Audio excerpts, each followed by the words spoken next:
नमस्कार साथियों, आप सभी का इंटर टॉक पर स्वागत है। मैं हूं शशिकांत कुमार। लोकसभा चुनाव निकट है, लेकिन इस समय लाल किशन आडवाणी का एक लेटर सामने आता है और वो लेटर राजनीति में बवाल का कारण बन जाएगा। राजनीति भूकंप ला दिया। उस लेटर में क्या है वो बताएंगे, लेकिन इस समय नरेंद्र मोदी की सरकार पहले दिल्ली सेवा विधेयक के जरिए सुप्रीम कोर्ट के एक बड़े फैसला को पलट देते हैं। अब सुप्रीम कोर्ट के एक और फैसला को नरेंद्र मोदी की सरकार पलटने जा रहे हैं। वो फैसला है चुनाव आयोग की नियुक्तियों में, जहां सुप्रीम कोर्ट ने 3 लोगों के पैनल डिसाइड किया था। उन 3 लोगों में लीडर ऑपोजिशन था, सुप्रीम कोर्ट के चीफ जस्टिस साहब थे। इसके अलावा प्रधानमंत्री उस पैनल के सदस्य होंगे। लेकिन अब नरेंद्र मोदी उस फैसला को भी पलटने जा रहे हैं, जिसके बाद चीफ जस्टिस साहब अब हट जाएंगे और मोदी कैबिनेट का एक मंत्री शामिल होगा। फैसला किस प्रकार से नरेंद्र मोदी पलटने जा रहे हैं वो हम आपको आगे बताएंगे, लेकिन सबसे पहले आपको बताते हैं दिल्ली सेवा विधेयक क्या था और क्यों बदला गया। दिल्ली सेवा विधेयक के जरिए सुप्रीम कोर्ट ने दिल्ली सरकार को सार्वजनिक व्यवस्था, भूमि, सार्वजनिक मामलों को छोड़कर राजधानी में अधिकांश सेवा पर नियंत्रण प्रदान कर दिया था।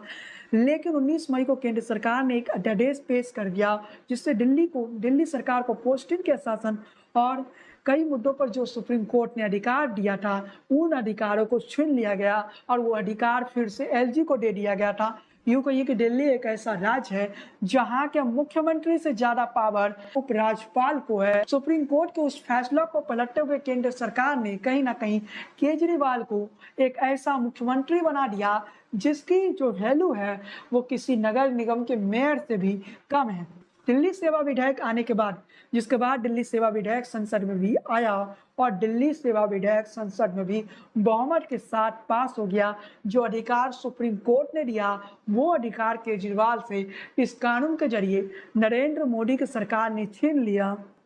गृह मंत्रालय की तरफ से बयान सामने आता है और कहा जाता है कि उनका उद्देश्य कभी कतई नहीं है कि दिल्ली सरकार को कमजोर करना। उनके जो अधिकारी है वो फाइल मुख्यमंत्री के स्थान पर एलजी को दे तो मुख्यमंत्री का क्या वजूद रह जाएगा। मुख्यमंत्री के पास उतना पावर ना हो, उस मुख्यमंत्री के पास उतना भी पावर ना हो कि उस अधिकारी को उस जगह से हटाकर दूसरे स्थान पर स्थानांतरण कर सके, तो भला वो मुख्यमंत्री के पास क्या शक्तियां रह जाएगी और मुख्यमंत्री क्या करेगा, क्योंकि उसके बातों को तो अधिकारी सुनेंगे नहीं। क्योंकि अधिकारियों का जितना भी अधिकारियों का जो स्थानांतरण का पावर है वो एलजी के पास है। यूं कहिए कि दिल्ली में एलजी ही असली मुख्यमंत्री है, केजरीवाल बस देखने के लिए मुख्यमंत्री है। लेकिन चलिए साथियों, आज का विषय लाल किशन आडवाणी के लेटर बॉम्ब से था। लाल किशन आडवाणी का लेटर बॉम्ब के बारे में बताएंगे, लेकिन उससे पहले आपको बताते हैं सुप्रीम कोर्ट ने मार्च में अपने फैसले में चुनाव आयुक्तों की नियुक्ति के लिए एक पैनल बनाने का आदेश दिया था, जिसमें प्रधानमंत्री, लोकसभा और विपक्ष के नेता और चीफ जस्टिस शामिल होंगे। उस फैसलों को अब मोदी सरकार पलटने जा रही है। लेकिन उसी वक्त कांग्रेस पार्टी 2012 के लाल किशन आडवाणी का एक पत्र दिखाते हैं और उस पत्र के बाद राजनीतिक भूकंप आना तो तय है। कांग्रेस पार्टी के नेता जयराम रमेश एक पत्र जारी करते हैं और ये पत्र लाल किशन आडवाणी का है, जो कि 2012 में लिखा गया था। लाल किशन आडवाणी ने उस पत्र में क्या लिखा था वो आपको बताते हैं। इस पत्र के बाद तो राजनीतिक भूकंप आ ही गया। लेकिन चलिए, लाल किशन आडवाणी ने 2 जून 2012 को तत्कालीन पीएम मनमोहन सिंह को लिखा पत्र में, इस पत्र में आडवाणी लिखा, चुनाव आयुक्तों की नियुक्ति एक कमेटी करे जिसमें प्रधानमंत्री, कानून मंत्री, चीफ जस्टिस के अलावा लोकसभा के विपक्ष के नेता शामिल रहे। लाल किशन आडवाणी एक ऐसा कानून चाहते थे जिसमें चुनाव आयुक्तों की नियुक्ति में चीफ जस्टिस साहब का महत्वपूर्ण भूमिका रहे। लेकिन लाल किशन आडवाणी के उसी बात को नरेंद्र मोदी पलटने जा रहे हैं। जो नया विधेयक ला रहे हैं उस विधेयक में क्या है कि नरेंद्र मोदी के कैबिनेट का एक मंत्री रहेगा, प्रधानमंत्री रहेंगे और नेता विपक्ष यानी ओपोजिशन के लीडर रहेंगे। मतलब अब नरेंद्र मोदी सुप्रीम कोर्ट के मार्च के आए उस फैसले को पलट रहे हैं। चंद्रचूड़ ने जो फैसला सुनाया था उस फैसला को नरेंद्र मोदी पलट रहे हैं। चीफ जस्टिस साहब को उस पैनल से हटा रहे हैं। क्या नरेंद्र मोदी को चीफ जस्टिस साहब चंद्रचूड़ पर बिल्कुल विश्वास नहीं है, या सुप्रीम कोर्ट के चीफ जस्टिस साहब पर नरेंद्र मोदी सरकार को विश्वास नहीं? क्या नरेंद्र मोदी अपने व्यक्ति को चुनाव आयुक्त के तौर पर बैठाना चाहते हैं? ये वो सवाल है जो उठ रहे हैं। लेकिन लाल कृष्ण आडवाणी के इस लेटर के बाद नरेंद्र मोदी पर हमले कांग्रेस पार्टी ने तेज कर दिया। कांग्रेस के नेता लगातार नरेंद्र मोदी से सवाल पूछ रहे हैं। कांग्रेस नेता क्या कर रहे हैं? लाल कृष्ण आडवाणी के इस लेटर को सामने रख रहे हैं और सीधे तौर पे नरेंद्र मोदी को निशाने पर रहे हैं। नरेंद्र मोदी के राजनीतिक गुरु लाल कृष्ण आडवाणी चाहते थे कि चीफ जस्टिस साहब का जो चुनाव आयुक्तों की नियुक्ति है उसमें भूमिका होनी चाहिए, उस पैनल में होना चाहिए।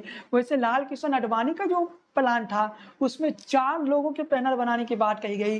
वो 4 लोग कौन थे? तो वो 4 लोग थे देश के कानून मंत्री, प्रधानमंत्री और चीफ जस्टिस साहब। ये 4 लोगों के जरिए लाल कृष्ण आडवाणी चाहते थे चुनाव आयुक्तों की नियुक्ति, यानी 4 लोगों के पैनल होने के। सुप्रीम कोर्ट ने मार्च में जो फैसला लिया उसमें 3 लोगों के पैनल के बारे में बताया गया, जिसमें एक सुप्रीम कोर्ट के चीफ जस्टिस साहब स्वयं रहेंगे, दूसरा नेता विपक्ष रहेंगे और तीसरा नरेंद्र मोदी रहेंगे। मतलब आप समझ सकते हैं कि उस फैसला को, सुप्रीम कोर्ट के उस फैसला को नरेंद्र मोदी सरकार पलट रही है तो इसके मायने बहुत दूर तक जाएगी। इसके जो मायने हैं कई निकल रहे हैं।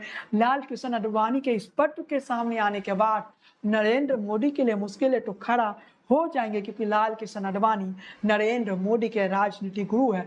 लेकिन इन सब के साथ ही जो बदलाव होने जा रहा है, जो विधायक आने ही वाला है संसद में, उसके बाद की जो परिस्थिति होगी, जो विधायक संसद में आने वाला है चुनाव आयुक्तों की नियुक्ति के लिए, उस फैसले को सबको पता है कि आसानी से नरेंद्र मोदी सरकार पास करवा लेगी। लेकिन विपक्ष तो संसद में हंगामा करेगा, लेकिन विपक्ष हंगामा करे तो क्या फायदा है। लेकिन चलिए साथियों, इसी के साथ इस वीडियो को हम समाप्त करते। आपको क्या लगता है कि नरेंद्र मोदी का फैसला सही है या फिर नरेंद्र मोदी का फैसला गलत है? क्या सुप्रीम कोर्ट के फैसले को पलटना चाहिए या फिर नहीं? इस पर आप अपना जवाब कमेंट बॉक्स में लिख सकते हैं। इसके सारे वीडियो पसंद आए तो लाइक कीजिए, शेयर कीजिए। चैनल पर पहली बार आए तो सब्सक्राइब कीजिए, बेल आइकन को क्लिक करना बिल्कुल ना भूले। इसके साथ फेसबुक पर वीडियो देखने तो पेज को फॉलो कीजिए, लाइक कीजिए। बने रहिए तो आपके साथ। जय हिंद, वंदे मातरम।